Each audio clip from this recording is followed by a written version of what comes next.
बोलिए श्री सावलिया सेठ की जय। तो लाला आज हम आए हुए घाटा के गांव में महाकाली के दरबार में, और काली चौदस का दिन है और खड़क खबरदारी मारी माँ कालिका जो पावन गढ़ थकी उतरी ना घाटाने गांव में विराजित है। तो महाकाली ना दर्शन माता ना आप करो ने आना आशीर्वाद बनेलो रे। काली चौदस नो विशेष दिन है। भगवान भोलेनाथ ने तमें तस्वीर दीखी हुए जवरा माँ कालिका रुद्र रूप में આવી तवरा खुद न स्वामी जो शंकर भगवान जगह में हुई क्या ने चरणन विराजित छा तारे एनो क्रोध शांत छोय तो आवी मां चंड मुंड संहार करवा वाली निशुंभ ने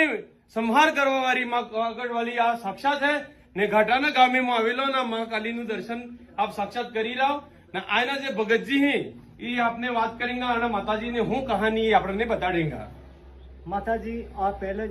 बात करता था बाप दादा जे आ पाड़ है ने आंबा वाली मोटी पाड़ रोड ने नेसे पाड़ वाली माता पाड़ वाली माता जी कहिए तो तारे भविष्य में वो वर्षा छो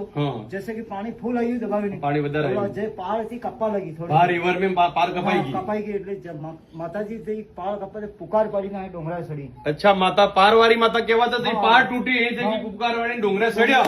आ है मारी मां घाटावारी महाकालिका ने डोंगरा वाली माता कहे तो आ घाटावाली मां महाकाली बेटी है पावागढ़ वाली खड़क खप्पर लईने તમારી કોઈ બી બોલમાં હવે તાએ આવીને દર્શન કરો ને વિશેષ તો કાળી સોગદનો દાડો તો માં કાલિકાનો હે ને જગત જનની મારી માં બોલીએ શ્રી કાલિકા માત की जय। क्लियर कट कोई आ रहा है नहीं स्वाभाविक जय महाकालिका।